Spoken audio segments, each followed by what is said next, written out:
That the underpinnings of all that was really understanding not just the how to get your body healthy, but sort of why do we want to get our body healthy? This is a human instrument designed better than any machine to experience subtle energy and perceive subtle energy and ultimately thin the veil between the physical and the spiritual. And that's really what Ayurveda is about. It's not about just living without heartburn. It's really about, living a full potential. And that comes from first pulling back the bow, by creating that calm, right? When you're pulling back a bow and you're moving the string, good luck finding your arrow.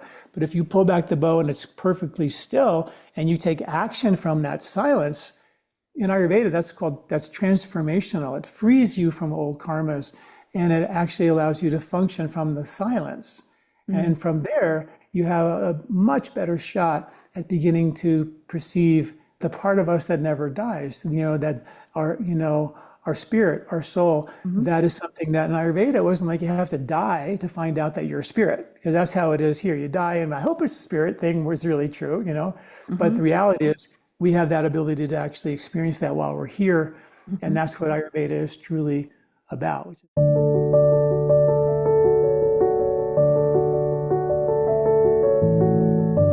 Hello and welcome to the Soul Awakening podcast. I'm your host, Kat Fowler, and I am so excited to bring this week's episode to you today. Today we have an amazing episode all about Ayurveda, but really the spiritual aspects of Ayurveda, not just the physical and the nutritional and the dietary aspects, but we go really deep into the healing, the different layers of the energetic body, and then all these other different components regarding yoga, Ayurveda, different breathing techniques, breath work, pranayama. And whether you're a yogi or not, know some of these words or not, Dr. John is so amazing at explaining these things and putting really intense ancient concepts into very simplistic and understandable terms. This is one of the most, I'd say, educational episodes so far, and I absolutely loved it. And I feel there's something for everyone in regards to your healing and takeaways from every aspect of your life, whether you need something more physically healing, energetically, or spiritually, or just simple practices and tools and tips. So I love this episode. So I'm going to read Dr. John's bio now so you can get a little background on his amazing career and really where he comes from with all of his experience. So Dr. John Douillard is an Ayurvedic longevity expert. Dr. John Douillard, Doctor of Chiropractic and Certified Ayurvedic Practitioner, is a globally recognized Ayurvedic expert. He is the author of 7 books and the founder of LifeSpa.com, a leading authority on evidence-based Ayurvedic healthcare, the original longevity science. With over 40 years of experience as a practitioner, Dr. John provides a clear pathway to achieve lasting self-sufficient health, vitality, gut health, detoxification, and longevity. His journey began in 1986 when he studied Ayurveda in India. He then collaborated with Deepak Chopra to co-direct his U.S. center and train medical doctors in Ayurvedic medicine. As a triathlete, sports medicine chiropractor, and former director of player development for the NBA's Brooklyn Nets, Dr. John was the first in the West to apply Ayurvedic principles, nose breathing, and diaphragm training to optimize athletic performance. Dr. John's books such as Body, Mind, and Sport, Perfect Health for Kids, The 3-Season Diet, and Eat Wheat have reshaped how we utilize ancient wellness practices in the modern era. He has written over 1,500 free educational articles and garnered over 11 million YouTube views, empowering a global audience to heal themselves naturally. With decades of experience as a practitioner, teacher, keynote speaker, and board member of multiple Ayurvedic organizations, Dr. John continues to heal and inspire with his approach to reverse unnecessary aging factors through digestive health, circadian medicine, the lymphatic system, the microbiome, and more. And we also have a little code for those of you that will be interested at the end of the show. If you're interested in browsing his website, seeing any of the herbs, the supplements that we talked about, we'll have a little discount code at the end in the show notes and then also at the end of the show. So this was, again, one of my favorite episodes. I've taught yoga for over 12 years, done tons of trainings, but I learned so much in this episode just through talking with him. So it was fantastic, and I cannot wait for you to hear this as well. So sit back, enjoy the show, and I will see you at the end of the episode. All right. Hi, and welcome to the show, Dr. John. I'm really excited to have you. And I've known about you for a really long time. I actually found out about you maybe 5, 6 years ago through my mom, who was researching health information. And she was telling me how your blogs and videos really helped her up her vitamin D levels because you were talking about the topically applying the All right. the vitamins and things like that, and it like changed her life, literally her lab work, all of it. And so I started following you then, and you have so much Ayurvedic wisdom, knowledge. I mean, just nutritional knowledge. And I just read your bio, and so you also have a really big history with work of Ayurveda. You're a chiropractor, a sports medicine chiropractic doctor. You worked with Deepak Chopra, right, and trained his Ayurvedic doctors at some point.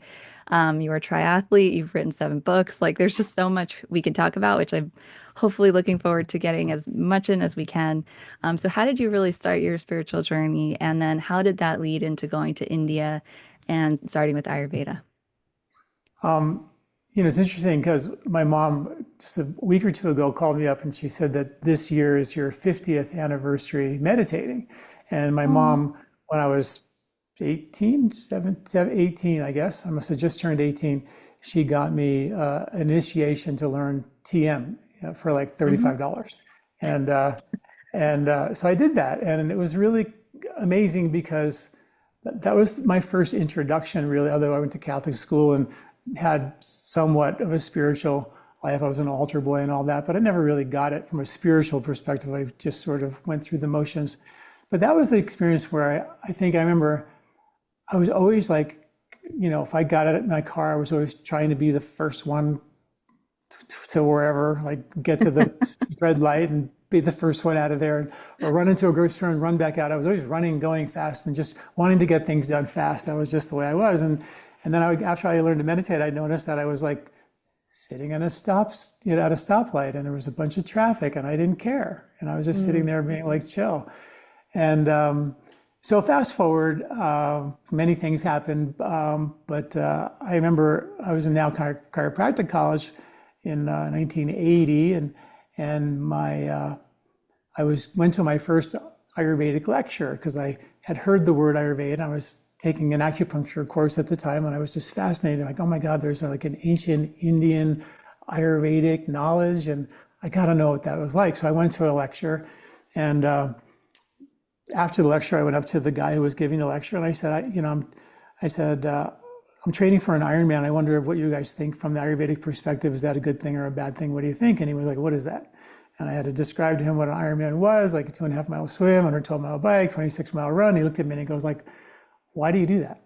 And I was like, no answer for that question. I had no idea why. And then I was humming and hawing. And he looked at me and he said, do you meditate? Like, at least? And I said, yes, I do. I was super proud of that. And he goes, do you sleep when you meditate? And I said, deeply. It's a deep, really amazing sleep. I love it. And he looked at me again like I was sort of an idiot and said, meditation is not sleep. It's different. Meditation is a state of restful alertness. You're resting and you're alert at the same time. I was like, oh, I don't get that. I get deep, knockout sleep. And he said, you're exhausted. And yeah, it's probably way too much what you're doing. mm, And I said, and this was like, I was so proud of myself for asking this question. I said, so that means if I can meditate and not fall asleep, that I can do all this stuff? And he said, oh, yeah, you can leave. And that was enough, But that was enough for me. And I started amping up dialing down my training and started going to weekend meditation retreats. And then I went on a 2-week meditation retreat and came back out of that 2 week where I just rested, did yoga breathing meditation all day long, every day for 2 weeks. And no walking, just walking in the woods, but no running. They were not allowed to run. oh, And that wow. was hard, you know. And I came out of that thing and I was shot out of a cannon. I mean, I was in the zone, not only in my physical, my triathlon world, where I started competing and placing in races and doing really well. But also I was in my internship at that time, and I just was like, had a level of capacity and bandwidth that I never experienced before. Like it was like I called it the eye of the storm. And the bigger the eye, the more powerful the winds, the more productive I could be. And I wasn't getting exhausted anymore. It was amazing. And that drug lasted for about 3 months. And then it went away. I've been sort of chasing it ever since. And that's sort of what launched me into, in 1986, I ended up going to India for a 3 or 4 week vacation and ended up being invited to stay there and learn Ayurveda. And I closed my practice in Boulder, Colorado by a little scratchy phone that we could barely hear each other. Wow. And I spent a year and a half in India, so I met Deepak Chopra and Wow. came back and started training medical doctors, Ayurvedic medicine, because after my training, there wasn't many people who even knew anything about Ayurveda in 1986, And so I started putting together, realized I'm a chiropractor teaching medical doctors, which was sort of like awkward. But it really became clear that I had to find the science of behind the ancient wisdom. And that's what launched me into kind of always providing, really logical information that's basically science-based, but it's also got thousands of years of time-tested wisdom. And when you put the two together, you have ancient wisdom and modern science. I think we should look at that, at least. Science alone, you can prove whatever you want. Coffee's good, coffee's bad. But when you put it together, that's kind of what I've done. And of course, along the way, my spiritual journey, when I went to India, my sister was married to a magician named Doug Henning, if anybody's old enough to remember him, but he was a very famous magician sort of before the David Copperfield days. And he was into real magic, and they invited me to stay there, and they were living at the TM ashram in India. So I stayed there as my home base, and turned out that Maharishi Mahesh Yogi had just organized about 50 Ayurvedic doctors to come to this hospital, and they created a hospital, and they invited me to stay. And I had one of my teachers became my best friend in life and dear friend and mentor and teacher. And I ended up staying there, learning Ayurveda there, which was like an unbelievable gift. And then that's where I met Deepak Chopra and came back and ran a center, co-directed a center for 8 years. And then that launched me into that. And of course, that the underpinnings of all that was really understanding not just the how to get your body healthy, but sort of why do we want to get our body healthy? This is a human instrument designed better than any machine to experience subtle energy and perceive subtle energy and ultimately thin the veil between the physical and the spiritual. And that's really what Ayurveda is about. It's not about just living without heartburn. It's really about, living a full potential. And that comes from first pulling back the bow, like creating that calm, right? When you're pulling back a bow and you're moving the string, good luck finding your arrow. But if you pull back the bow and it's perfectly still and you take action from that silence, in Ayurveda, that's transformational. It frees you from old karmas and it actually allows you to function from the silence. And from there, you have a much better shot at beginning to perceive, it sounds crazy, but the part of us that never dies, that our spirit, our soul, that is something that in Ayurveda, it wasn't like you have to die to find out that you're a spirit, because that's how it is here. You die, and I hope it's a spirit thing was really true, But the reality is we have that ability to actually experience that while we're here. And that's what Ayurveda is truly about, which is blew me away when I understood that, because very few systems of medicine will take you from your heartburn to your back pain to your full human potential and a level of immortality, actually. So just a few things, because that was a lot that we can unpack. So TM, you mean transcendental meditation, right? Right, exactly. And is that like a Buddhist isn't that a Buddhist sect of? No, it's way more just traditional Indian meditation techniques. Yeah. Okay. Because I know in Manhattan, I was a yoga teacher for almost 12 years, and a lot of the private clients I worked with, a lot of the finance people loved TM. And there's like a big Buddhist center there. They all had their mantra that was personally given to them and all of that. Right. So that's what I thought was Buddhist, but I didn't realize it can be in the yoga tradition. Where in India were you? Like, where was that ashram was right outside of Delhi in a town called Noida, which is now the computer high-tech center, but back then there was literally nothing there. It Mm. was just farm fields, and that's Hmm. where the hospital was that I trained in. Okay, interesting. And I love what you were saying about Ayurveda getting in touch with your soul, basically the part of you that's immortal, because I know that yoga in particular is the science of self-realization. At least one of my teachers, Dharma Mitra, would always say that. And we would always say Ayurveda is the sister science of yoga, or they were related. They're like siblings almost. And so as a yogi, I always felt it was more like the dietary, nutritional, kind of like physical component of what the yoga practice was. But you're kind of saying it's a lot more than that. It's not just the diet, the herbs, so can you kind of elaborate on that, how it relates to yoga, um, and really the more spiritual component of Ayurveda? Yeah, no, I love to. In yoga, it means union, right? And we're talking about union of, let's just say mind and body, but really, the physical and the non-physical. Hmm. And in Ayurveda, the cause of disease is something called pragya parad, which means the mistake of the intellect, where the intellect begins to forget that it's part of this underlying field of intelligence or consciousness. So they understood that when consciousness becomes the physiology and the physiology forgets that it's steeped in that field of consciousness where we forget, then that's the cause of disease. So Mm. to fix that, you want to restore the memory of pure consciousness into the physical body. Well, how do you do that? Well, first you can't do it in a really rough ocean where the waves are crashing. The lake has to be still so you can see the bottom. Hmm. So that's where the yoga and the breathing and the meditation and the diet and the exercise all tries to bring organization back into the physical body. And then you have a level of awareness at the junction point between the field and the physiology. The koshas would be like the Manomaya kosha and the Anandamaya kosha, to simplify it. But there's a junction point there, and some call it the Great Barrier Sheath, the one that keeps us in the physical and doesn't allow us to drop into the spiritual. And so it turns out that if you wanted to restore the memory of pure consciousness into every cell of the body, you would want to find something that exists as both a field of intelligence Hmm. and a particle, right? So we all know that subatomic particles are just frequencies of fields and unified fields, quantum fields that manifest themselves as particles, and that becomes physical. But when those particles forget that they're part of the field, that's where the problem begins. So if you wanted to fix it, you want to put yourself right in the middle between the junction. And you Hmm. have to find something that lives as both a field and a particle at the same time. And that's light, photons. That's where the word enlightenment comes from.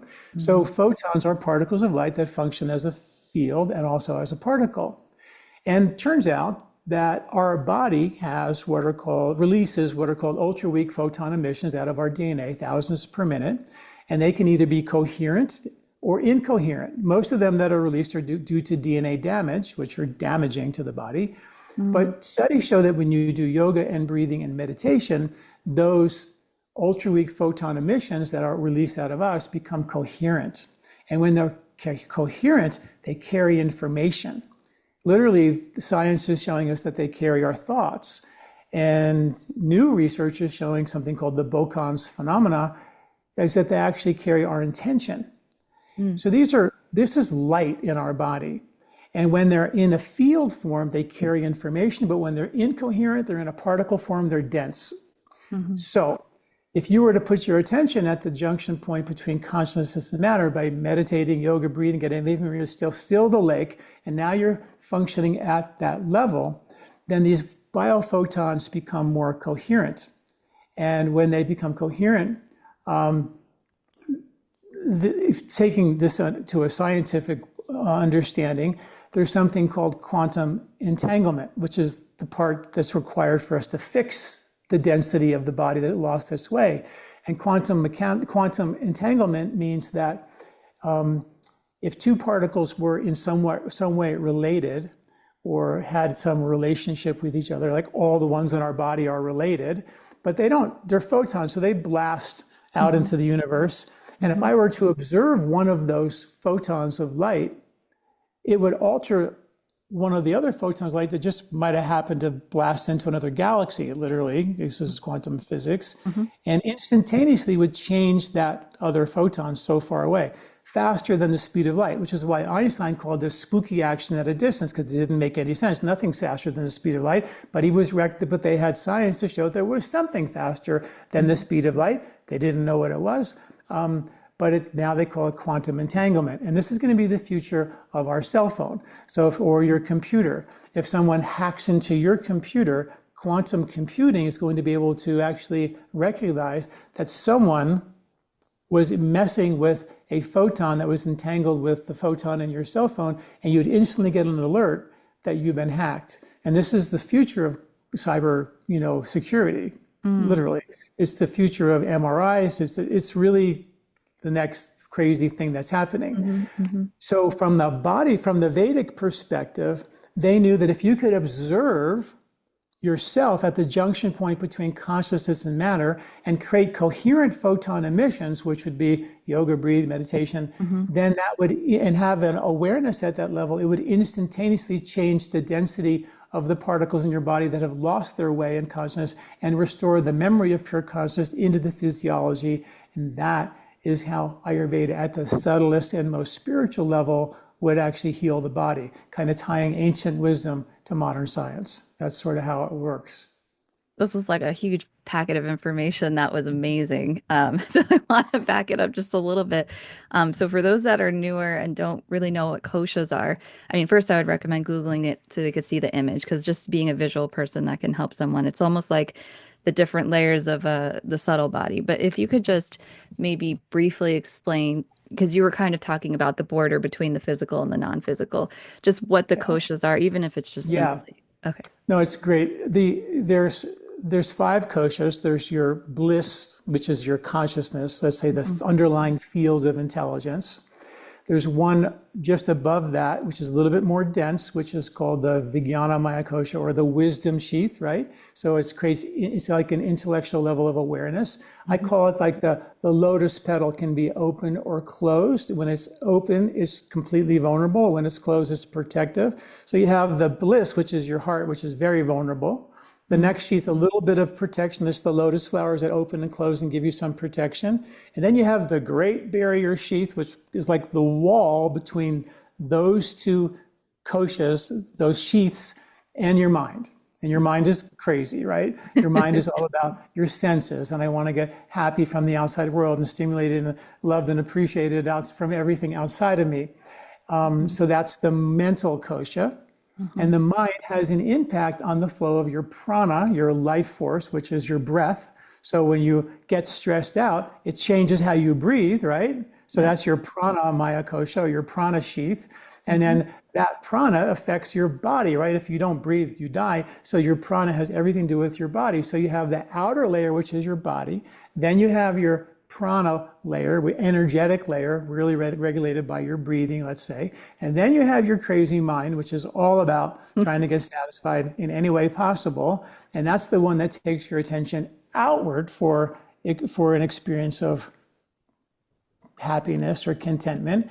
But the idea is to use your senses, which are in the mind, as avenues of consciousness to become more self-aware of that junction point between the bliss sheath and the wisdom sheath, and allow yourself to move through into the vulnerability and the power that we really are. They call that sheath underneath the mind, the wisdom sheath, where you can be wise or dumb. That's why it's called wisdom. So if you go into your mind and get all happy and satisfied just because you're getting sensory rewards and dopamine and reward chemistry, it's going to be a fleeting experience of contentment. But if we can explore the inner space, still the lake, become calm, take action from that silent action of the bow, and then take action from that place, that was my original journey. I was really researching that experience of the runner's high or the zone. When I had that experience where I went to the meditation, I came back and I was like competing at a level that everybody thought I was on steroids, that I was competing with, because I had gotten to such a level that I wasn't doing before. And for me, it was like I wanted to experience that place of this like flow of complete invincibility. Like that's what I felt. Mm-hmm. And that's what just got me going further and further into the idea of Ayurveda, and that there's really nothing that we really can't do. And you don't have to, if you're a meditator or a yogi, you don't have to, walk around and do nothing. We are unlimited in our potential, whether you want to run an Ironman or you want to, be the best of anything on this planet. In the physical, it's 200% of life, 200% of the relative, 100% of the relative, and 100% of the spiritual. And that's the magic. Yeah, I love what you were saying, especially also about the breath, because similar to you, I studied all these pranayamas, but it's like in the moments where you're really stressed or before you go to bed, you have a whole to-do list the next day, whatever it may be. I don't even realize I'm like, why am I feeling anxious? And then I realize my breath is so fast. And it's like, I don't know if it's chicken or the egg, right? Like mind doing that to the breath or the breath doing that to the mind or whatever. And then I was also thinking when you're saying that about how come, why essentially during especially like the pandemic, weighted blankets became like a huge thing, because it actually, if you've ever used one and slept with one, what it does is it compresses your ribs. So then you have to breathe more deeply and more slowly. And then people that have anxiety, it helps them. Same for like dogs and stuff that they have the little weighted vest when they have anxiety, because it's really about controlling the breath. And so maybe we can just talk a little bit about that, because I know within the eight limbs of yoga, it's the breath is like the fourth, it's the bridge, and it's like the bridge between the gross and the subtle. And it's through the breath, which is like that bridge and that pathway, which we can really work with the mind and start to control the autonomic nervous system in ways. And you really study that in depth, and you teach that. You wrote a whole book, I think, on pranayama, nose breathing, and all of that. So, can you share a little bit about the spiritual components of working with your breath, how it basically makes you almost kind of superhuman, like as you were saying with your triathlete experiences, and and maybe any kind of information you want to share with people that can help them that are listening and now they're becoming conscious of their breath and they're like, oh, I guess I'm breathing kind of fast, like how they can slow it down, what they can do. Well, the prana maya kosha, the breath sheath, is right between the mind and the body. So the breath is the connector between the mind and the body. And we know that scientifically, that when you breathe, that creates a fight or flight response. Yeah. It tells your mind and your body to run up a tree, save your life because there's a bear chasing you. So we know that. But breath is also so critical for that other junction point, the more subtle junction point between the fields of consciousness and the mind. And that's that great barrier sheath. And that is also accessed via the breath. So it's like on two levels. One is fixing your body and your mind, and the other one is actually creating a level of access to a spiritual world. Now, we know that inside of your diaphragm, there are what are called interoreceptors, receptors for self-awareness. So and one recent study showed that elite athletes, 91% of them did not have a diaphragm relaxing and contracting fully. So like none of us do. So it's so critically important that we train our diaphragm. I mean, pranayama is like everybody wants to do pranayama, but if you don't understand the mechanism of the rib cage and the diaphragm just from a structural point of view, you're never going to really get the benefits of the pranayama that you're actually really looking for. The rib cage has a job in life, which is to squeeze all the air out. That's its main job. And the diaphragm's job is to contract and open the rib cage up. But if the diaphragm in 91% of athletes isn't functioning fully, then none of us is that happening, which means that the rib cage is going to win this war and become tighter and tighter and tighter and tighter. And you're going to start breathing more shallow. And here up in the upper chest are the bear in the woods, get up a tree, save your life receptors. And I was, coming into a restaurant about a year ago, and as I was coming in, there was a handful of elderly folks, probably in their 80s or in the 90s, coming out. And they all were very frail and really struggling to get in and out of the restaurant. Their mouths were open. They were really shallow breathing. And I looked at them and I was like, golly, if someone would have told them that if they would have just breathed properly 5 minutes a day, none of that would have happened. Studies show that it will lower their blood pressure in 3 minutes faster than the blood pressure medication. It will reverse the heartburn, the GERD, the reflux. And there's at least 15 studies showing that breathing will reverse your heartburn, not Prilosec, which does all Mhm. kinds of things that are not so great for you.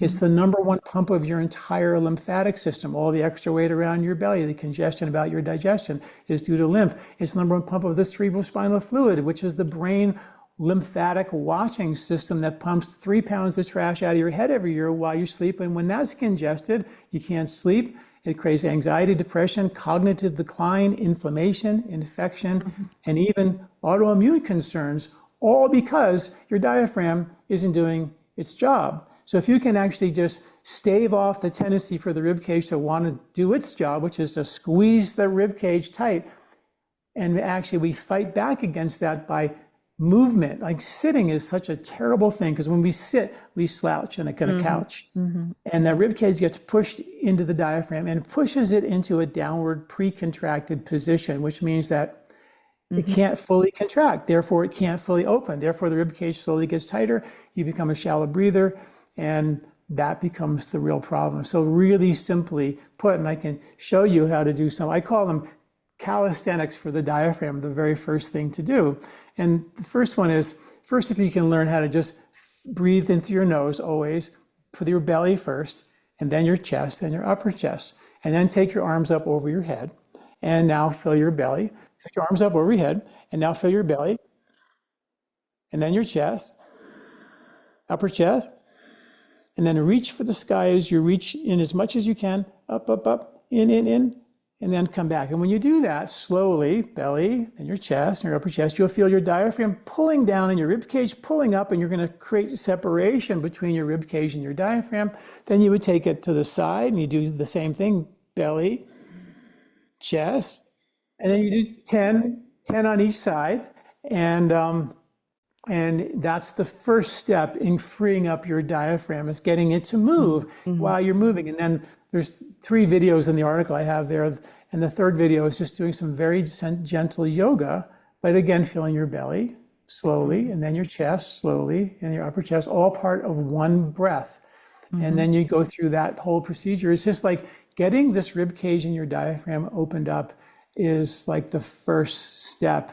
And then you have access to the lower lobes of your lungs where 60% of the blood for exchange is. And Mhm. also that's where all the calm, you know, parasympathetic receptors live. So if you don't breathe down into those, you're never going to get that calming experience. You're going to continue to breathe more shallow, more fight or flight.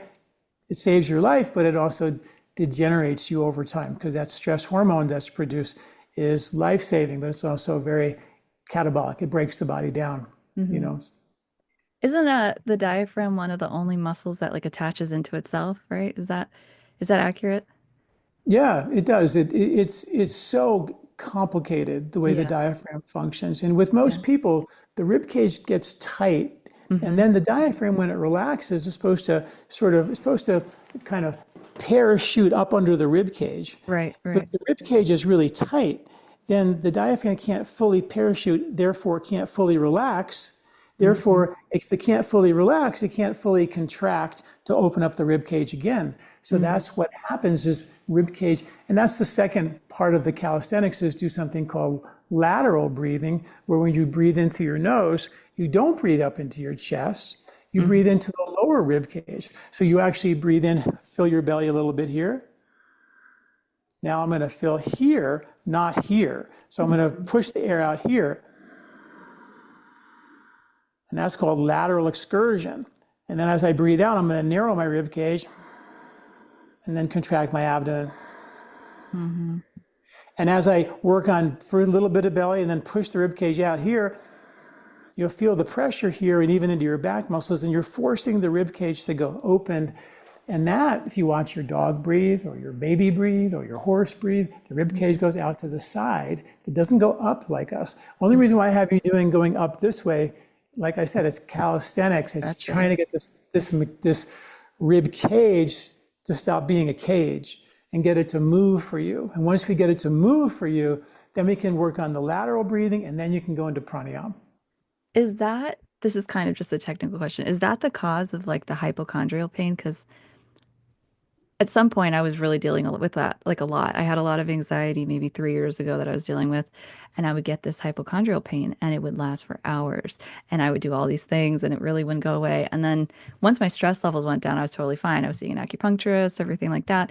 And I remember being like, is this a diaphragm problem? Like, what is happening? Like, is it because I'm so stressed that now my diaphragm's kind of like, you know, locked or spasmed or whatever? I don't know if you would, if that is something you would know or. Well, I think it's a combination, obviously, of the rib cage getting tighter and the Mhm, muscles getting tighter. And as mhm, you shallow breathe, you do something called over breathing. And mhm. when you over breathe, you breathe in more oxygen than you can actually use. So shallow breathing means I'm going to breathe more shallow, but faster. And one study showed that 75% of the people were that the 75% of the oxygen that they were breathing in, they were breathing it right back out unused. So Wow. really inefficient. And when they were blowing off all this oxygen that they weren't able to use, they were also blowing off carbon dioxide. So what was happening was you were jamming in as much oxygen into your blood, and you go to the doctor and they put an oximeter on you and they go, oh, you're 98% saturation, you're healthy. But you're also blowing off all this carbon dioxide, so your oxygen levels in your blood are very high, but your CO2 levels are very low. And that's the perfect storm for anxiety. That's why Mm, when people have an anxiety attack, they put a paper bag over their mouth and they rebreathe their carbon dioxide, CO2 levels come back up, and that calms the nervous system down. And as you become a slow breather and mhm. a deep breather, you actually see more natural CO2 tolerance where the body's willing to be okay with a little more CO2 hanging around. And that's the trigger to get the oxygen from your blood into your tissues. So as you become more of a shallow breather, you become more hypoxic in your tissues. And that's a perfect storm for all kinds of health concerns. Mhm. So that's why breathing, I mean, it just goes on and on and on. The science of what impact it has on every system in your body. But that shallow breathing, you can do that simply by working on this lateral breathing. I love that lateral breathing. I wake up every morning, lie on my back, and I just lateral breathe. I just breathe in, push out the rib cage to the side, keep it low and wide, narrow my rib cage, contract my abdomen all the way so the diaphragm can parachute up and relax and push the dead air space out. So I Mm, get a really full inhalation again. And mm. I just work for that for like 5 minutes. And that'll get you going. It'll wake you up. It'll activate your peristalsis. You'll go to the bathroom. I mean, it just does everything Mm. for you just to wake up and lie in bed with your on your back and breathe for 5 minutes. Everything else from there is going to be a spiritual endeavor. But this is the baseline to keep your body healthy and keep the lake calm. Yeah, and can you just talk a little bit about the connection to the lymph? Because I think a lot of people think that lymph drainage is only through herbs or like massage, like particular massage or castor oil. And I don't think people realize how we can actually do lymph drainage using our breath. And then also, can you just talk about the cerebral spinal fluid? And you were talking about how the breathing can affect that as well. Yeah, nobody knows that the diaphragm is the number one pump of your lymphatic system. Hmm. Number one pump of the lymph in your abdomen. So all that extra weight around your belly has come from poor lymphatic circulation. The lion's share of the lymph in your body lines your intestinal tract. Your lymph system carries your immune system. It takes the trash out and it delivers fat as energy. So if you Hmm. have tiredness or you feel like you're toxic and you have rashes or allergies or hypersensitivity reactions or extra weight around your belly or an immune compromise, then you may have lymphatic congestion. I mean, any immune event, whether it be COVID or the COVID vaccine, all the studies showed that created an impact on the lymph and particularly the lymph in the brain. And Wow. that's what long haul COVID early on was linked to congestion of the brain lymph and lymphatic systems. There's two systems of lymph drainage in your brain, not just one. There's two, lymph and glymph, and both are responsible for taking the trash out. So if the master computer can't get the trash out, and that's moved by breathing and sleep. It just drains while you sleep. So your breathing, maybe with the heavy blanket would be even better, would create better breathing while you're sleeping and better lymphatic dumping of the trash while you sleep. Otherwise, yeah, it can build up. And the brain, which is trying to determine how many fire trucks to send to the immune event on Main Street, and it can Mm, send one too little or 100 too many. And mm. that's where the immune system can become a problem. That's fascinating. Okay, so I want to take it all the way back to Ayurveda. And if possible, if we can talk about the three types, the three body types, the Sure. three main types, Vata, Pitta, and Kapha. Right. Yeah, how that relates, how you can tell which one you are. I know you have a quiz on your website, which I took maybe like a year ago, and it was a good reminder of the things I need to do as more of a Pitta person, as you can probably see. Um, but so for those that are brand new to this information, what are the three main body types and the three main energies of Ayurveda? So the three, like you said, are Vata, Pitta, and Kapha. But the easiest way to remember those is that they're just aspects of nature. And the biggest place we see them manifesting is in the seasons. So we have winter, which is governed by air. The winds blow. There's no leaves in the tree to stop the wind. It's very windy, and that's air.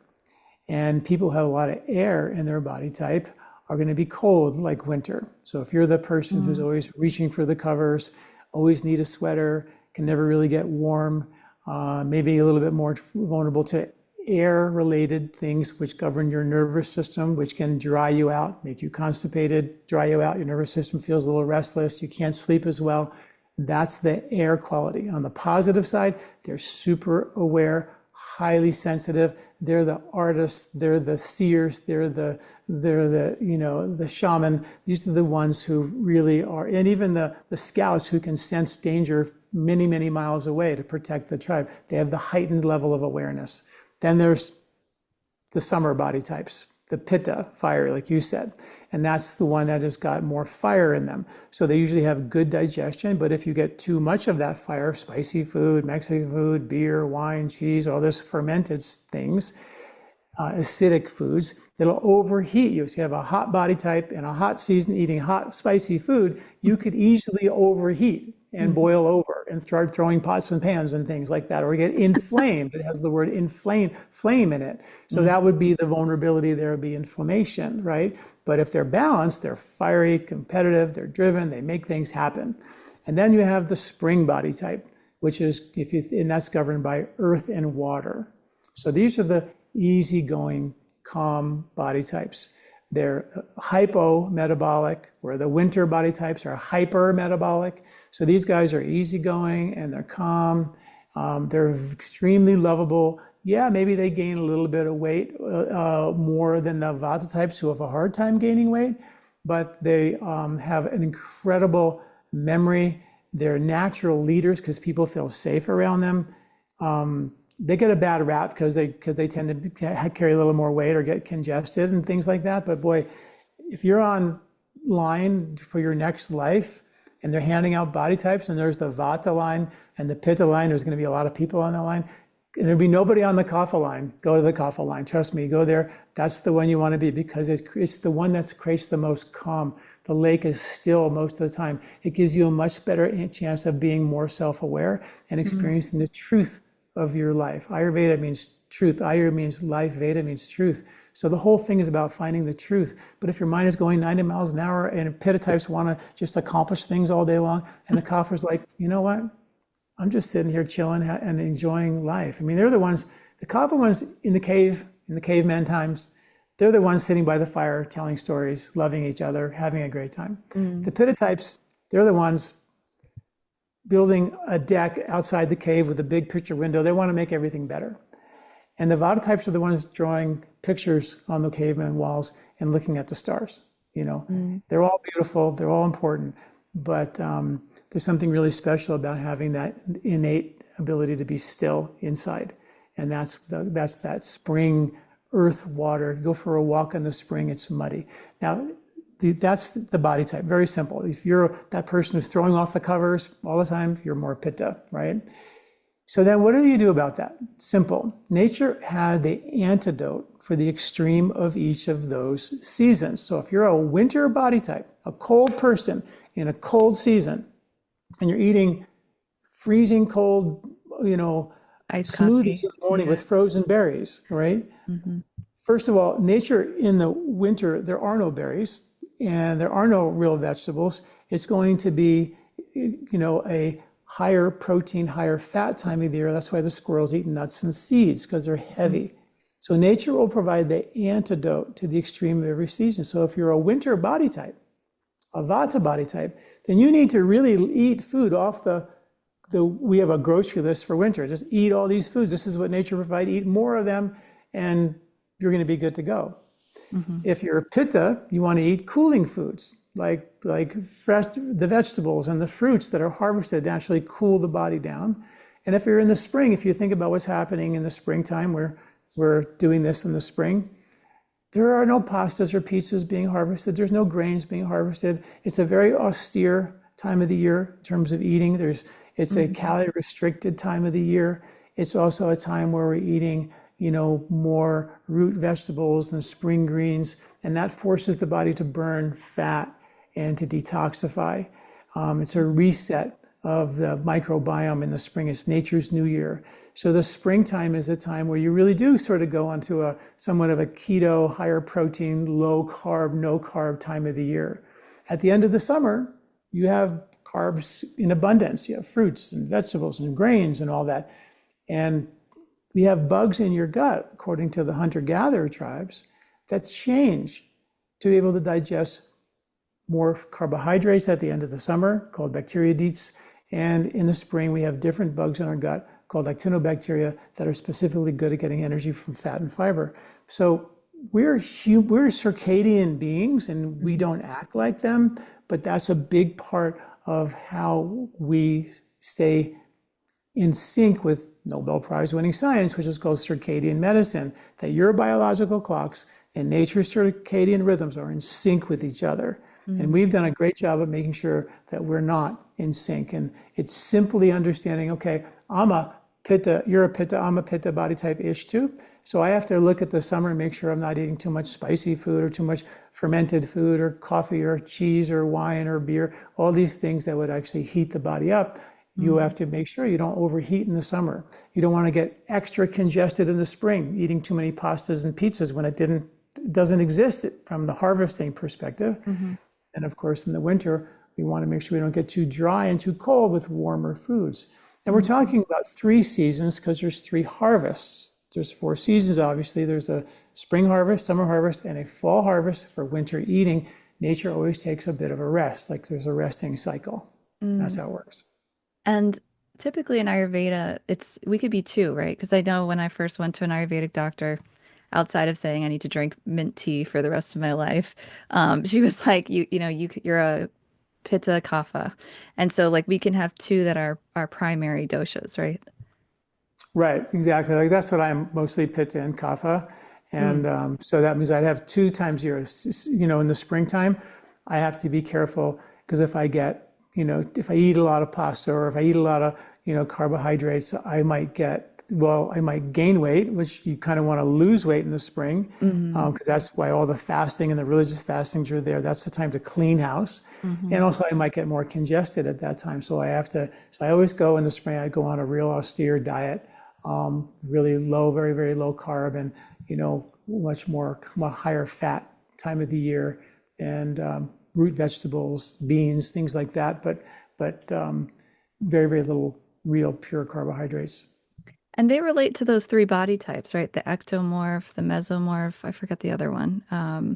Mesomorph, ectomorph, and endomorph. Yeah. Endomorph, yes. Okay, those are kind of the categorizations of what those body types would look like. Yeah, that's the kind of the physical version of it. Like there's the endomorph, which is the kapha heavier set, mesomorph kind of medium frame, and ectomorph thinner frame. But then the Ayurveda says, well, if you take our questionnaire, it gives you a mental profile, a physical profile, emotional profile, a fitness profile. It gives you a body type for every different kind of profiles in your body, and then you get the overall version. So it's kind of nice to see this is really a mind, body, and emotional understanding of the body, not just, oh, I'm just thin, or I'm just heavy, or I'm just medium framed. It's just that's what the ectomeso and endomorphs means. It's more just the frame itself. So could someone be like a Vata body type and then be a Kapha psychologically, mentally? 100%. And that's exactly why I wrote the questionnaire that way, so people can say, let's say I'm a Pitta Kapha. So a Pitta Kapha is supposed to be Kapha, easygoing, calm. Pitta, really driven. As long as you're making things happen, you're happy. But what if my emotional profile was super high vata, which means that I'm complaining of anxiety. And you look at the overall body type questionnaire, you say, oh, I'm Pitta Kapha. I'm not supposed to have anxiety or insomnia, but I do. Why is that? Well, if you go to the emotional profile, you have super high vata. So that tells you just from the body type questionnaire what you need to work on. Oh, I have to work on that anxiety. How can I do that? Slow breathing, heavier herbs like ashwagandha, and things that will actually calm, rebuild, and rejuvenate the nervous system will actually deliver, the benefit. I think I just realized I have that vata psychological component. And so I was wondering, this sounds a lot like with the three gunas, the Rajas, Tamas, Sattva. Is that the same, like where the vata people are like the sattvic people and the rajasic people are the pitta and then the kapha are like the tamasic? Are they similar? Or are these like two separate things? They are similar, but they really are two separate things. The Okay. Vata body type, any body type, Mhm. Vata, Pitta, or Kapha, can be more sattvic, which means loving, giving, and kind. Mm. Um, the mental dosha, or the sattva, rajas, and tamas, really has to do with your state of mind, and that can be, you could have a pitta person who's really giving and loving and caring. I mean, it does sort of go against their tendency to go out there and want to be reward chemistry based. It's very transactional for the pitta types, generally speaking. But if Mm. they take all that fire and they direct it inward, they can be the most spiritual of all. The vata types are naturally, super aware. So they have a natural inclination to go within, you know what I mean? But they also have a lot of wind that can distract them. So it depends on whether you're in or out of balance. If a vata is in balance, they have total access to spirituality. The pittas take that energy and put it in an inward direction. Oh my gosh, great spiritual progress. Mhm. But the kapha types, once again, they have that easygoing calm about them. And if they keep their body in balance, it's sort of their natural state to be loving and giving and kind and caring for others. It just comes quite naturally to them. Mm. And maybe you can just explain a little bit of what you mean by winds, because I know like in Chinese medicine, wind is one of their like six evils, one of the things that carries pathogens and can create issues. But in Ayurveda, is it the same? Is it similar? Let's say in Ayurveda, wind would be air. Hmm. So an air would govern movement, anything that moves, like your thoughts, Mm-hmm. um, your intestinal tract moves, your urinary tract moves, things that move more dramatically than like my muscles. They move, but they kind of generally move more on the slower. They're thicker and more dense. Mm. So it's the air governing things that move in your body. Pitta governs things that metabolize, like your digestion and your liver and your eyes and your skin are all very much involved in metabolism and making energy or getting rid of, energy, things like that. And the kapha is the kind of the earth and the water, and they are the structure of the body. The immune system, the structure, the solidness of the body. So that's how it works. And when we have an imbalance, is it like we typically go towards imbalances of our primary dosha, or is it more like we have all three and we can get imbalanced in any one of the above according to maybe like season or stressors in life? Anybody can get out of whack in any one, although because of our culture, compared to like living, like our ancestors did, just in sync with the rhythms of nature and being very silent Mhm. most of the time. And now we don't have that at all. We're going 90 Mhm. miles an hour. The Mhm. air, the vata, gets aggravated most commonly in everyone. So Mm. that's the first one you look for. And that would create kind of worry and anxiety. And the more stressed you are, the body will go, hey, this person is really stressed. Any extra food you get, let's put it under the mattress and store it. So I have reserve fuel, because if their stress continues, I'll run out of gas, I'll starve. So the body will store fat. The body will become weak and tired and exhausted from all the incoming. So that's our cultural issue. So, and the vata types are going to be a little bit more prone to that. Pitta types less prone, and the kapha types less prone. But we're all vulnerable in that regard, for sure. And just as someone that's practiced this for so long, what would you say is the percentage of the population that you've maybe worked with, or just in general, of like how many are pittas, how many are vatas, how many are kaphas? Well, if we talk about the yoga community, I used to teach a lot when they had the yoga journal conferences up at Estes Park, and Hmm. I did an advanced training of Ayurveda of a group of about 100 yoga teachers, Hmm. and we body typed all of them, and we had 98 of them were either Vata Pitta or Pitta Vata, which were thinner framed, very flexible, and very Hmm. driven. They're yoga teachers. They were really the best of the best in the yoga world. And only two of them had anything to do with kapha, right? And kapha is thick and muscular and strong and heavier set, Hmm. not super flexible. And I was like, what's interesting is that most of you in this room are already really super flexible and really good at yoga. And now we keep trying to make it get better at it. And your husbands are probably home, and then most of them were females, are probably the kapha types, and they're in the gym pumping iron, and they're probably already big and stiff and got a lot of muscle. They just want to get more. And so they have more kapha, and they're trying to build more kapha. And we're all vata and pitta trying to build more vata and pitta when you all really should be trying to get what you don't have. The thinner frame vata type should actually, and we know that to be true scientifically, they need more muscle mass as they get older, as they get frail. And the kapha types need to actually become more flexible to become rigid and stiff, and they end up with joint problems and things like that. So we always kind of go towards what we're good at, but that's not always what we're the best or what we need to keep ourselves in balance, right? Of course, if you're a gymnast, you're going to have a certain body type, which is great, and you go for it. But you also having some realization that I also need to balance that other side of me as well to keep this whole thing functioning. Otherwise, you can get it really extreme into one and manifest it, and then you have a lot of people getting injured in the yoga community from overtraining and things like that because they didn't build the strength. Not that yoga can't build strength, but muscle mass can actually be a piece of the puzzle that is missing sometimes. Hmm. And with Ayurveda, can you talk a little bit about just herbs in the sense that I think so much of our Western culture is like, this herb does this to the body physiologically. But in Ayurveda, and I know Chinese medicine, they really talk about the energetic properties of different herbs and like how they can cool or warm or do all these different things in the body. So can you talk a little bit about that? Just like herbs and their properties and really how they work with us on an energetic level to heal these imbalances that we're talking about?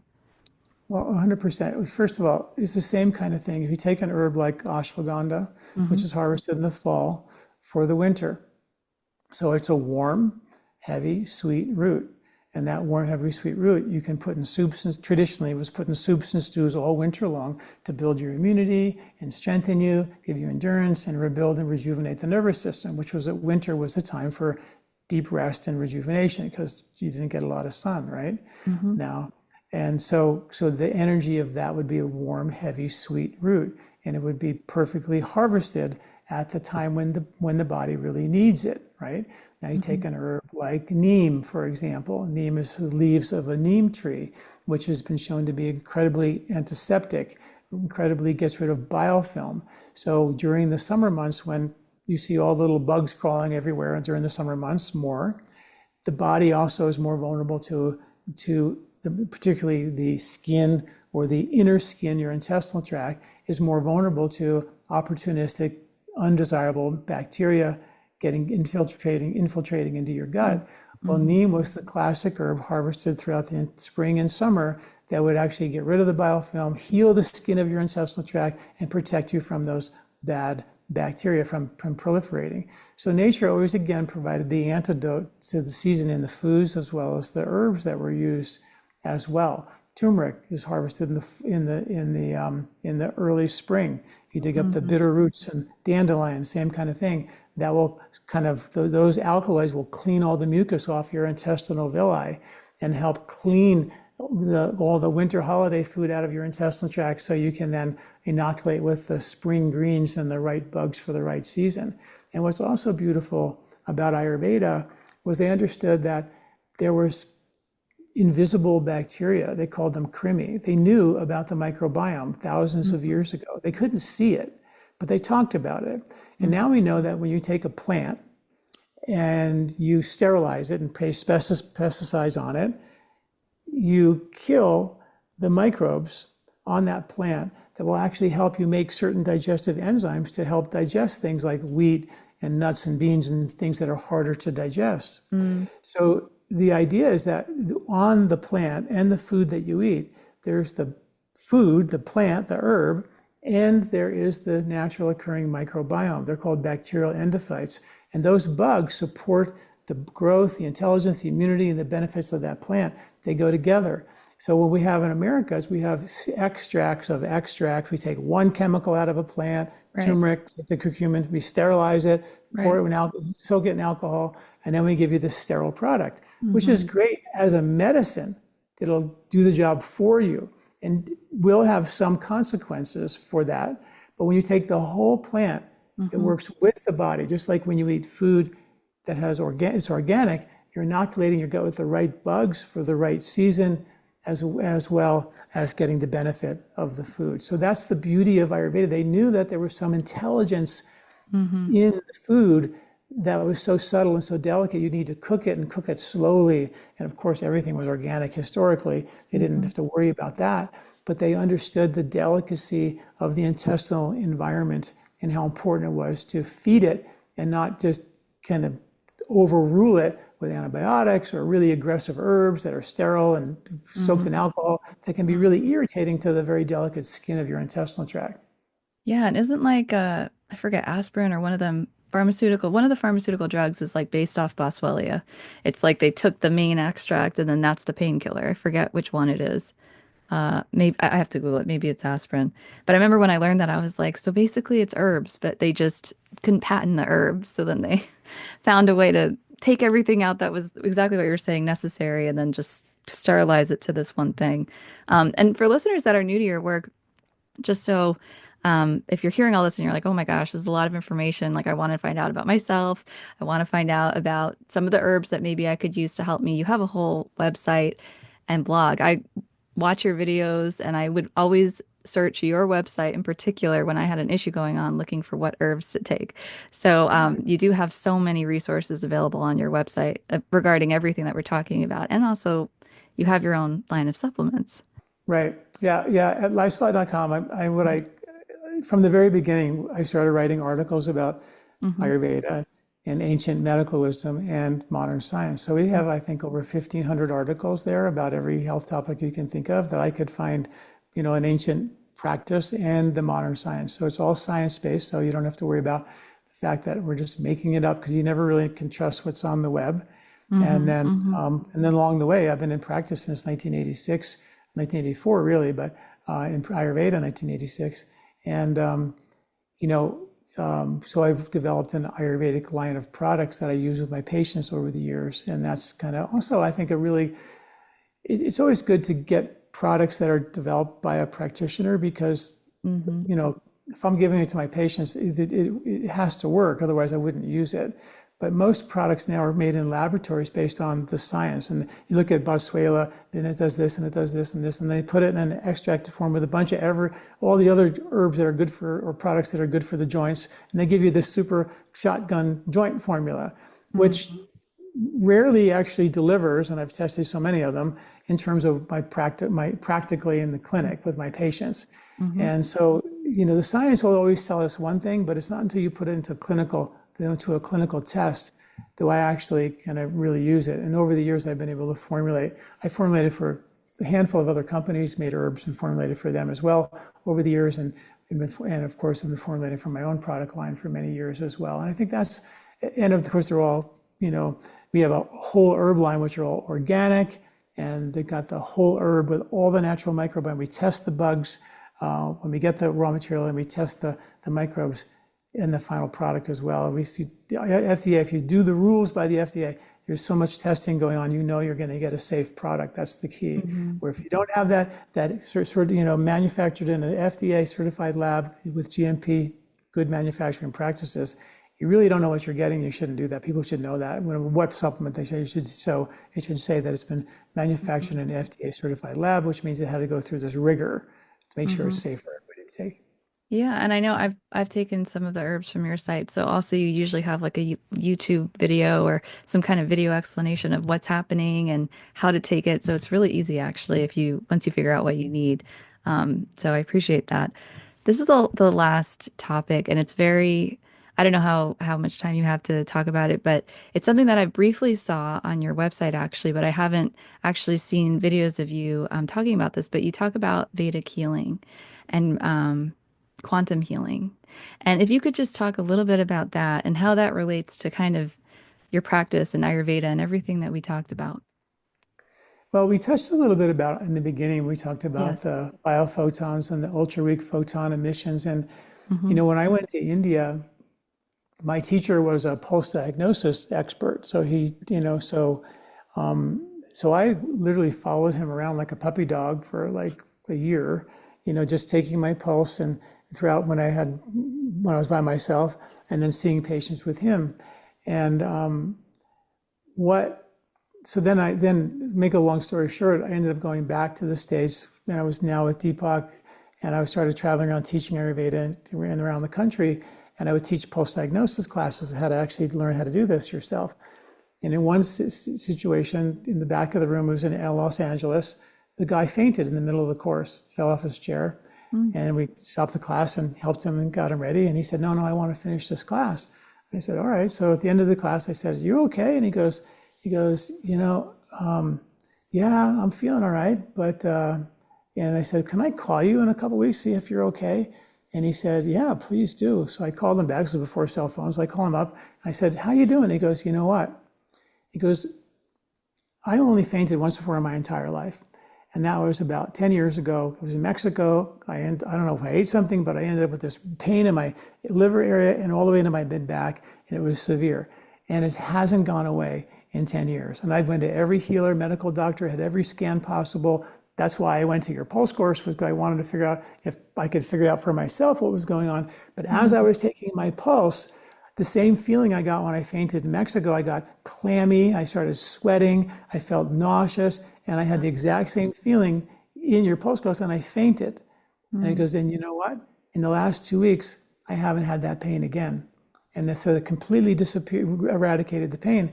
So then, of course, I went back to India and talked to my teacher. I said, did you know about this? Did you know that like when people take their pulse, that things like this would happen? And he goes, oh, yes. It's called miracle therapy. I'm like, oh my goodness.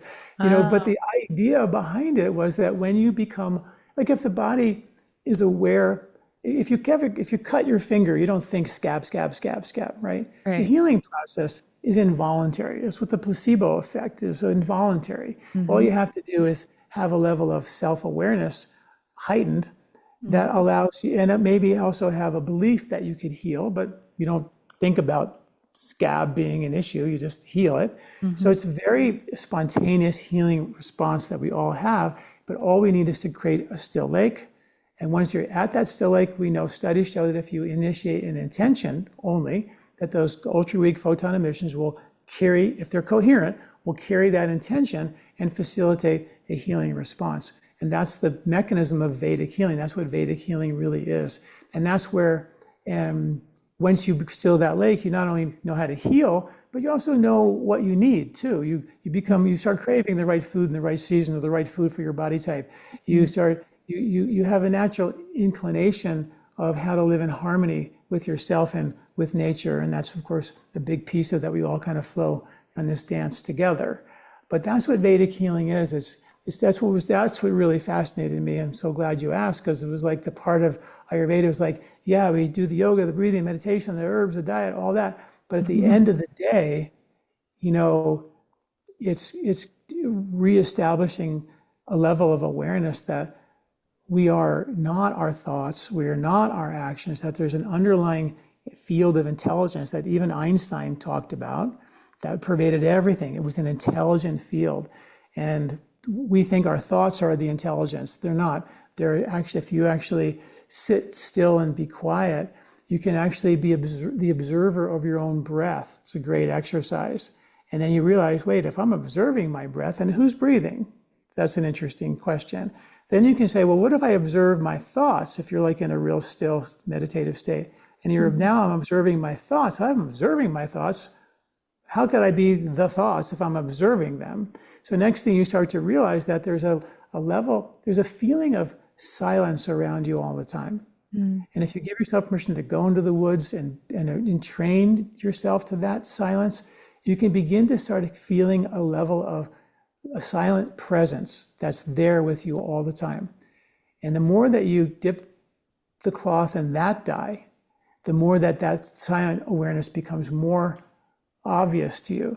And you start to become aware that, yeah, I'm the thoughts, I'm engaging in these thoughts, but I'm not actually those thoughts. And therefore you start to become less attached to everything because you're not everything. You're this underlying field. And that's where quantum physics is really taking us, is that we really are this field intelligent, and we can have one foot in that boat and one foot in this body boat and kind of play this game of life in a completely different way. So in the particular example that you gave with pulse diagnosis regarding Vedic healing, is it because he really put his attention on that particular ailment or that particular organ, or was it kind of a spontaneous random thing? Do you think that happened? Well, the lesson that we teach in the pulse we think of like a lake, like it's a big pool. And there's the top of the lake, which is always moving. And that reflects all the normal changes, your digestion, thinking, worry. It's creating ripples in the top of the lake. And this is documented in vascular dynamic studies. We know there's 3 levels of your pulse in your artery.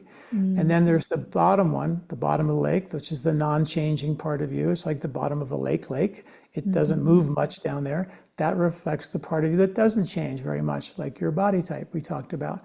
But in the middle of that lake, there's another vascular dynamic. It's called K1, K2, and K3. K2 is going right through the middle, and that's the junction point pulse. So it's interesting overlay of what we talked about earlier. When you put your fingers at the pulse at the junction point between those 2 pulses, you're beginning to access that place between kind of an overlay of consciousness and matter or field and physiology, and you're not thinking heal, or fix, or my this or my that. You're just being aware of the silence, because that one that goes through the middle is silent. The ones that are going around the outside are banging off the walls of your artery. But if you again, it's just another overlay of you becoming aware of a silent place. And it's once you get skilled with your fingers, you can quickly go into that silent place in your pulse. And that's why in Tibet and all throughout Asia, taking the pulse was not just a diagnostic tool, it was a healing tool. It was a tool that created a level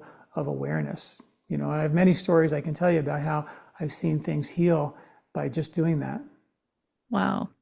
Do you think we have the capability of doing that ourselves through simply meditation, but bringing our awareness to an ailment, or like things like yoga nidra, where we're kind of going in that in-between space between consciousness and unconsciousness? Absolutely. I really do think that's there's so many tools in Ayurveda that are all trying to, again, still your nervous system so the lake is calm, so you can see the difference between my body and that's still everything, down there on the bottom of the lake, the tire tubes and all the stuff down there that needs a little work.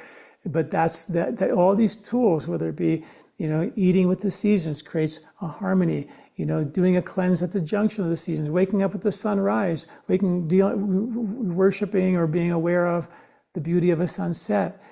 All these are junction points. In the historically, all the cultures, they worship the sunrise and the sunset and the equinox and the solstices. These are junction points. These are gaps of silence where transitional things are taking place. They just somehow figured all that out. And we're now, quantum physics is going to be the piece that's going to actually give us the actual proof of that pudding. I've seen it in my practice. I mean, we have 6 kids, and when my first was going out traveling with Deepak, where I was in a different city for every weekend for 8 years. And at one point we had 3 little kids, we had 2 years apart. And so I came home from a long trip, and this is before cell phones. I come and I see my wife, and she goes, "The kids are sick. My oldest one, John Akisha, she's been throwing up with a fever all weekend. Daviki, my second one, she's got a fever now. She's going to probably throw up all for the rest of the night. And Austin, our little son, he is basically going to be sick any minute. So you're in charge. I'm going to bed because she's been working all weekend." Yeah. So I went and I took their pulse. I went to my oldest one. I took her pulse and I just found that junction point. And what you can do is find the silence, and just like you're dragging a mouse, it's such a simple technique. You find the silence in the middle of the pulse and just sort of drag it up. When it starts to get kind of erratic, you go back to the silence and find it and then drag it up. And you keep trying to drag the silence back up. It's like you're just organizing the pulse. And I did that for about a half an hour. And then she had a fever. Her pulse was banging up like this. By the time I was done, it was very organized and very still. It's like, I guess it's even like a Reiki thing. We know that this works. Reiki works through biophotons. We know that there's good science behind this. It's not just ooga booga. So I did her, then I did it my second daughter, another half an hour with her, and I did my son. I went to bed. They woke up. I woke up the next morning, and everybody was healthy. My wife was like, "How did you do that? Like, you got to be kidding me!" So there's just so many stories about how becoming more self-aware and enhancing that in your patients elicits a natural healing response. And it is a fascinating, it's an absolutely fascinating study. There's studies done with cancer patients one doctor his name was Dr. Simiton, and he was an oncologist, and he noticed that people who got well had a really positive attitude, and people who didn't. So he created a study with 159 cancer patients who had a year to live, terminal patients. And he gave them, it was a 4-year study, and he gave them guided imagery, just like a video, like a tape where they would just listen to it and do guided imagery that would help them have a positive, image about what's going on in their life. And I can't give you the exact quotes, but the people in that 4-year study, they had a year to live, right? So they made it 4 years. 26% of them had a complete full recovery. 22% of them had actually improvement in their case. And then like 21% had stabilized. And then the rest of them, actually did worse. But it was just like, the numbers, like over 60% of them had significant improvements, some of them a full remission, just by what this mind kind of so-called placebo effect can do. So just creating a level of positive creates less stress, and less stress creates more awareness. More awareness creates spontaneous healing, or the opportunity of spontaneous healing. It's reminding me of, I forget the full name, but it's like that double slit experiment on photons, where photons are disorganized and just doing whatever they want. And then the second someone actually looks at them, they go into the lines and they form the lines. And it's almost like, with everything you're saying, it's making me think of how basically meditation, contemplation, healing is really when we do that to ourselves. Self-healing is when we just turn our attention into ourselves, and then the photons start to organize, as opposed to being kind of all over. I forget the full name of that experiment, but maybe you know which one I'm talking about. Yeah, it's a double slit experiment. And what happens is when a photon is going normally, it'll actually go through these little barriers, and it goes through 2 barriers. It'll actually go through as a particle, or and then it actually shifts to becoming a wave. And it hits the wall on the other side as a wave, like waves slapping on the side of a dock or whatever.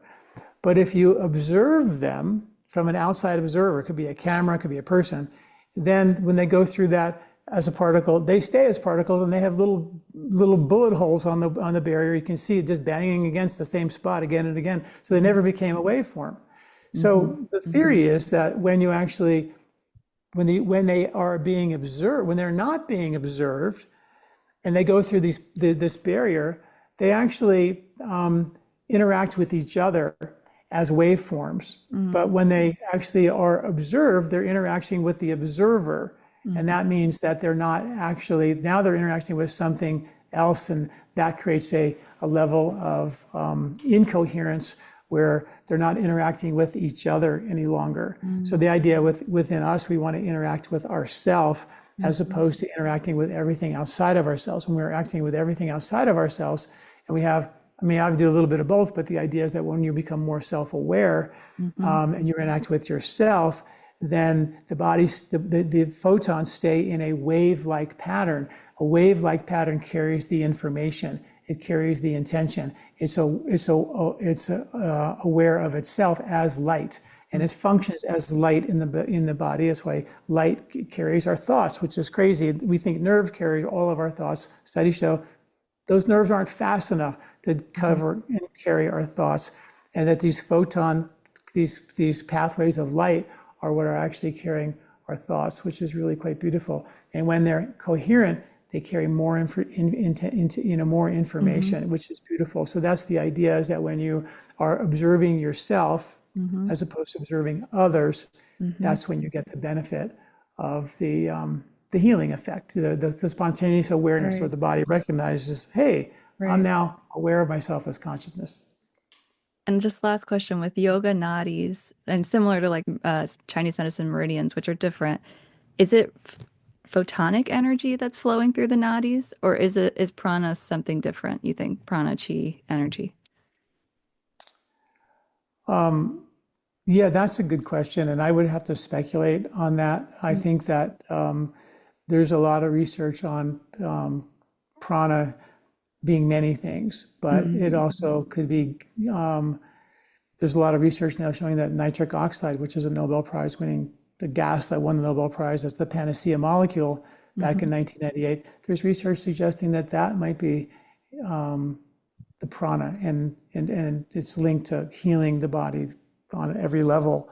We also know that the prana is, a very, very subtle energy that's carried by the breath. So when you dissect the breath is carrying this subtle energy. Now, what makes up that prana? It could be light. That's such a great question. I'd be speculating, because I like to always try to have some science behind what I say that kind of links it. So I think there's a lot of variables and a lot of possibilities of what actually is making up prana. Yeah. We'll just have to get enlightened and then do another interview and you can answer the question. Yeah. But I would venture to say that light has a lot to do with it, but I couldn't say that for sure. That mechanism. Well, thank you so much for your time. This was incredible. There's so much just packets of information, and just like the paragraphs that you say have so much information in them. And I really hope that this helped all the listeners with something in their life, whether it's just on the simple health kind of aspect or the quantum healing aspect. So for people that are listening, how can they find your work? How can they work with you if they want to one-on-one?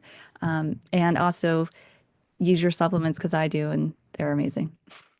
Yeah, for sure. Well, the website is lifespa, lifespa.com, and there you can sign up for our newsletter, and I put out an article of Ancient Wisdom, Modern Science 3 times a week, which is the thing that I love to do. And of course, we have our Ayurvedic store there with all of our organic herbs and skincare and knowledge and courses and things like that. But there's also, like I said, about 1,500 articles on my website for free. So the idea is that all that knowledge is for free for you.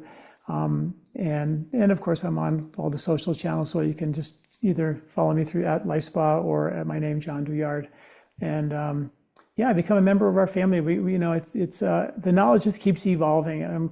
I've been writing more and more about quantum entanglement, because as the research comes in, like I get a feed every morning with all the studies that have been done for the day on different categories, and I'm always looking for the Ancient Wisdom, Modern Science geeky things that I look for, and then I write about them. So I'm kind of always looking for that cutting edge piece that ties to some ancient understanding. And like I said, I always feel like if you have ancient wisdom and modern science together, boy, that's something I think worth looking at. Absolutely. Maybe that will be your next book. Yeah, maybe so. Yeah. Well, thank you so much. I appreciate your time. Thank you. Thank you, Kat. So much for having me. Really appreciate it. So thank you so much for listening to this week's episode. I hope that you enjoyed it as much as I did. We have a little surprise for the listeners. So for those of you that are interested in checking out his supplements online, or just his online store at lifespa.com, you can use the code Soul Awakening for $10 off your first order of, I think it's $50 or more. So you get $10 off if you use that code, and we'll have the link in the show notes. So you can just click that link and go there. I've used several herbs from him. I really liked at some point in the winter, when you're not getting enough sun and stuff, and I was going through a hard time, I took his happy caps, which I really liked. I also really like his oils. He has like a lymph drainage oil, which is this combination of Ayurvedic herbs. I use that often for just massage, gua sha, and things like that on my neck, my body. It's really, really, really nice and in the shower. But there's so many things. And as you heard in the episode, we're all very different. We all have very different constitutions. So you'll know what's best for you, but you can use that code Soul Awakening. Just click the link in the show notes there. So, again, thank you for listening. If you enjoyed this episode, make sure to subscribe to the Soul Awakening podcast. When you subscribe, you'll be notified of our new interviews and episodes that release once a week on Fridays. You can find all the episodes online on catfowler.com, on Spotify, Apple Podcasts, and now YouTube. And I just started putting out the videos on Spotify. I finally figured out how to do that. So you can watch them on Spotify as well. We are getting there. We are going. We are getting there. So you can find this podcast outside of on video. You can listen to it pretty much all places where podcasts are found. And please don't forget to leave a review while you're watching. It really does help the show. So also there's another little gift for the Soul family listening. If you are interested in doing a session with me, in particular an Akashic Records reading, you can get 10% off your very first reading using the code SOULPOD. And again, that information's all linked down in the show notes. And if you love the information that you heard today and it sparked something in you, feel free to share it with your friends and your family as well. If you heard this and you're like, ooh, I have a family member going through this and I know they could use this information to help them detox or whatever it might be, please share. Just the more people that hear this and wake up to the calling of their soul and to healing anything that needs to be healed so they can really be their full, truest self, the better. The more we have that in the world, the quicker that happens, the better for all of us. So please share the episode if it resonated with you. So I'm your host, Kat Fowler, and thanks again for listening. And I'm wishing you lots of healing this week, lots of success, and lots of peace for this week and the rest of your day. And I will see you on the next episode.